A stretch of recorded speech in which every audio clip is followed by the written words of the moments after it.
теперь вот согласно этому календарю, когда у вас день рождения?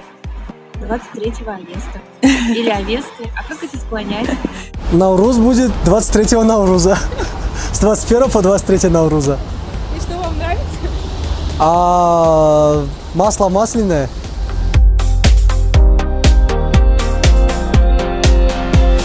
پاسخ به آن که چرا باید مثال اپریل نومان باشد فکر را در ذهنم داشتم. نومان اسم عربی است و معنای گلی لاله را هم دارد، یعنی گل‌هایی که در ماه اپریل معمولاً در کوه پشته‌های ما می‌رویند. Август, Бухара. В Бухаре я собираюсь в Бухару. Ну, это звучит? А как бы вы назвали август по-своему? Август? Никак. Летящей походкой ты вышла из Носира и скрылась из глаз в пелене сасана.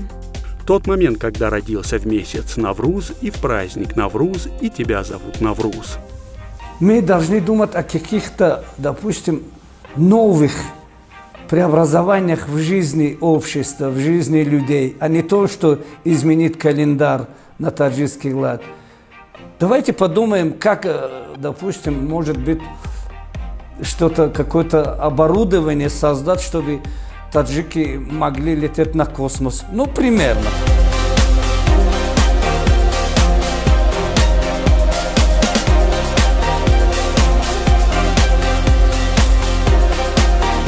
Такое впечатление, что взяли весь список проблем страны и начинают с самого последнего.